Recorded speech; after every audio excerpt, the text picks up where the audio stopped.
1990க்கு முன்பு நம் வாழ்க்கை எப்படி இருந்தது? காலை எழுந்ததும் பசும்பால் வாங்க அப்பா வரிசையில் நின்றிருந்தார்.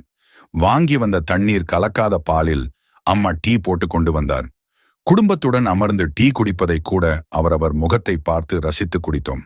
ஆர்ப்பாட்டமே இல்லாமல் நாம் அனைவரும் தொலைவில் உள்ள பள்ளிகளுக்கு கூட நடந்தே சென்றோம்.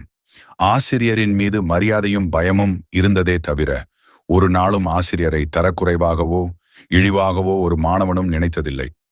பள்ளி முடித்து வீட்டுக்கு வந்ததுமே பையை தூக்கி போட்டுவிட்டு தெருவில் கும்பலாக விளையாடினோம். விளையாட்டில் கூட ஆங்கிலம் கலக்காத தமிழ் நம் அனைவர் நாவிலும் வீரியமாக தோற்றியிருந்தது. மாலை 4 மணிக்கு மேல் நம் அக்கா தங்கைகளுக்கு அம்மா அழகாக சடை போட்டு விட்டார். உதிரியாக வாங்கிய பூக்களை மல்லி மற்றும் பிச்சிப்பூ வாழை நாரால் சிறு சிறுக கட்டி அதை அக்கா தங்கைக்கு அம்மாவே தன் கையால் குத்தி அழகு பார்த்தார். மாலையில் நம் தாத்தாவும் அப்பாவும் ஒன்றாக அமர்ந்து தூர்தர்ஷனில் செய்திகள் பார்த்தார்கள். வெள்ளிக்கிழமையன்று குறைந்தபட்சம் 10 பேராவது ஒன்றாக அமர்ந்து இரவு ஒளியும் பார்த்தோம். அம்மாக்களுக்கு அன்று சீரியல் என்றாலே என்னவென்று பொருள் தெரியாமல் வீட்டு வாசலில் அமர்ந்து நம் விளையாடுவதை வேடிக்கை பார்த்தனர். ஊற வைத்த அரிசியை ஆட்டுக்கல்லில் போட்டு அம்மா இட்லிக்கு மாவை அரைத்தார். அதிகபட்ச அப்பாக்களுக்கு சிகரெட் மற்றும் குடிப்பழக்கம் இல்லாமல் இருந்தது. ஞாயிற்றுக்கிழமை மதியம் தூர்தர்ஷன் மாநில மொழி திரைப்படத்துல தமிழ் படம் வராதா என ஏங்கி இருக்கிறோம். ஞாயிறு மாலை டிவியில் திரைப்படம் பார்ப்பதால் தெருவில் காக்கைகள் கூட பார்க்க முடியாத சூழ்நிலை இருந்தது. ஞாயிறு பார்த்த படத்தை பற்றிய விவாதம் திங்களன்று பள்ளி நண்பர்களிடத்தில் தொடர்ந்து கொண்டே இருந்தது. உறவினர்கள் வீட்டிற்கு வந்தால் அவர்களுக்காக வாங்கிய குளிர்பானத்தில் நமக்கும் கொஞ்சம் தருவார்கள் என காத்து கொண்டிருந்தோம். தீபாவளி, ரம்ஜான் என பண்டிகை காலங்களில் புது துணி எடுக்க குடும்பத்தின் ஒன்றாக சேர்ந்து போனோம்.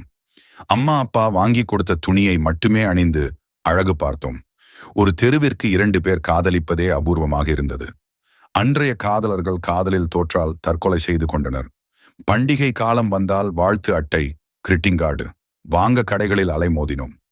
10வது மற்றும் 12வது ரிசல்ட் பார்க்க தினத்தந்தி வாசலில் தவம் கிடந்தோம். யாராவது செல்போன் சாதாரண 1010 வைத்திருந்தால் அதை ஆச்சரியமாக வாங்கி தொட்டு பார்த்தோம். நம் அக்காவும் தங்கையும் குதிரைவால் சடை போட்டு வீதிகளில் வலம் வந்தனர்.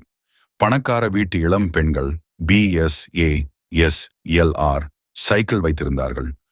10ல் குறைந்தபட்ச 8 வீட்டில் உள்ள குழந்தைகளிடம் உண்டியல் பழக்கம் இருந்தது. போன கரண்ட் திரும்ப வந்ததும் கைத்தட்டி ஆரவாரப்படுத்தினோம்.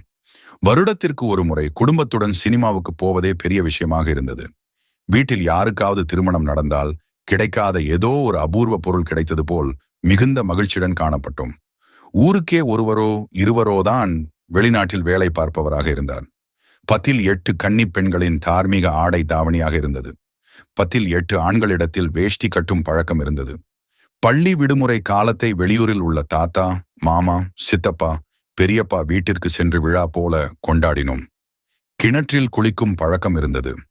பலருக்கு நீச்சல் தெரிந்திருந்தது. அடிக்கடி காய்ச்சல், தலைவலி வந்தது கிடையாது. பல சரக்கு கடைகளுக்கு போகும்போது மஞ்சள் பைகளையே உபயோகித்தோம். தரையில்தான் அதிகபட்சம் உறங்கினோம். பாயை தவிர வேறொன்றை கண்டதில்லை. 12 மணி நேரம் உழைத்தாலும் உடலில் வியர்வை நாற்றம் வந்தது கிடையாது. இவை அனைத்தையும் விட அப்பா அம்மா சொல்படி கேட்டு அனைவரும் நடந்தோம். உலகிலுள்ள அத்தனை வசதிகளும் அருகிலே இருந்தால் கூட இன்று இவற்றில் ஒன்று கூட சாத்தியமில்லை. பழைய பொக்கிஷங்கள் ஒன்று கூட கிடைக்கப் போவதில்லை. அன்றைய வாழ்நாள்தான் சொர்க்கம்